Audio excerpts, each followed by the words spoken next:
আমি দলগুলোও তৎপরতা দেখাতে পারে। তারাও বলছে তারা পূজার নিরাপত্তার জন্য কাজ করতে পারে। বাট পূজাটা আমাদের, উৎসবটা সবাই। আমরা এদেশে বসবাস করতে চাই একটা সাম্প্রদায়িক সম্প্রীতির পরিবেশ নিয়ে। সাম্প্রদায়িক সম্প্রীতি রক্ষায় যারাই ভূমিকা রাখুক আমরা সেটাকে স্বাগত জানাই, কিন্তু আমরা চাই সমান নাগরিক অধিকার নিয়ে এদেশে বসবাস করতে। সরকারের দায়িত্ব আমাদের নিরাপত্তা, পূজার নিরাপত্তা নিশ্চিত করা। সরকারের সকল বাহিনী এই ব্যাপারে তৎপর, সকল রাজনৈতিক দল এই ব্যাপারে তৎপর। এই ব্যাপারে যদি আমাদের সারা বাংলাদেশে এবার 31,500-রও বেশি পূজা মণ্ডপে পূজা হবে। এবার মানুষ যেটা নিয়ে বেশি উদ্বিগ্ন ছিল যে আইন শৃঙ্খলা পরিস্থিতিতে কী হবে, কিন্তু সকল আইন শৃঙ্খলা বাহিনী, সকল গোয়েন্দা সংস্থা, সরকারের সকল মেশিনারিজ এই ব্যাপারে অত্যন্ত আন্তরিক। আর সবচেয়ে আনন্দের বিষয় হচ্ছে সকল রাজনৈতিক দল এবার পূজার আইন শৃঙ্খলা বা পূজার পরিবেশ নিয়ে সমানভাবে কনসার্ন আছে। এটা আমাদের জন্য একটা সুখবর। আমরা আশা করি শান্তিপূর্ণভাবে অন্যান্য বছরের ন্যায় এই বছর খুব আনন্দঘন পরিবেশে দুর্গাপূজা উদযাপিত হবে। তবে ইতিমধ্যে বিভিন্ন জায়গায় ঘটনা ঘটেছে। 5ই আগস্টের পরে অনেক ঘটনা ঘটেছে, সেটা নিয়ে আমাদের হিন্দু সম্প্রদায়ের মধ্যে আতঙ্ক আছে। আমরা চাই এই ঘটনাগুলোর যদি বিচার হয়, দোষীরা যদি গ্রেপ্তার হয়, তাহলে এই আতঙ্ক দূর হয়ে যাবে।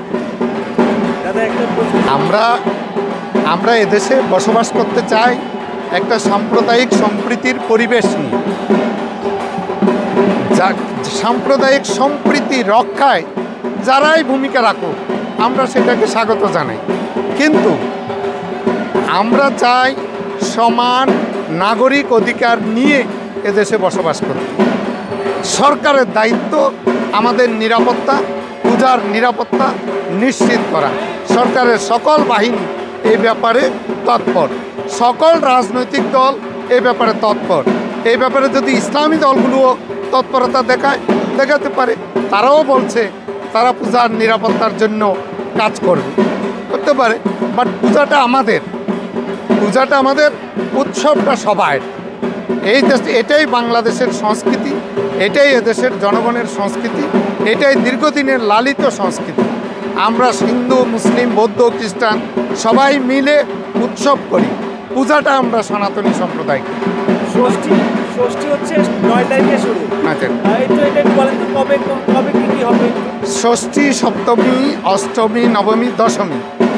এইবার শাস্ত্রগতভাবে নবমী এবং দশমী দুইটাই একই দিনে পড়েছে, সেটা 12 তারিখ। কিন্তু আমরা ধর্মীয় শাস্ত্রীয় কাজটা 12 তারিখ করব, কিন্তু দশমীর প্রতিমা বিসর্জনের যে কাজটা সেটা আমরা 13 তারিখে করব।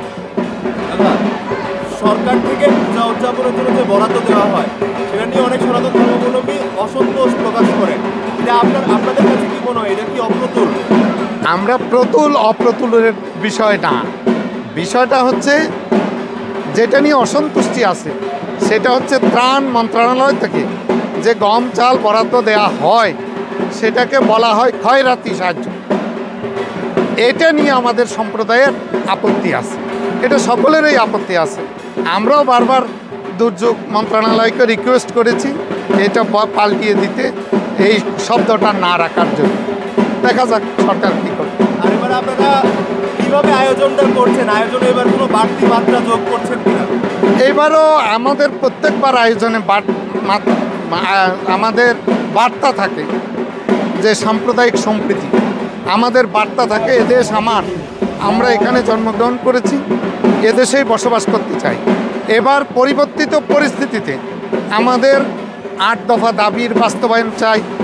আমরা চাই বৈষম্যহীন সমাজ, আমরা চাই নাগরিক অধিকার, আমরা চাই সাম্প্রদায়িকতা মুক্ত সংবিধান, আমরা চাই রাষ্ট্র অসাম্প্রদায়িক হবে।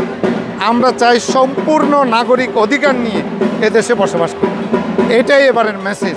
আমাদের মূল 8 দফা দাবি আদায় হোক, এটাই আমাদের মূল মেসেজ। 53 বছর ধরে আমরা যত ঘটনা ঘটেছে কোনো ঘটনার বিচার পাই নাই। আমরা আশা করি এবার অন্তত বিচার হবে, এই আশাটুকু করতে চাই। Thank you.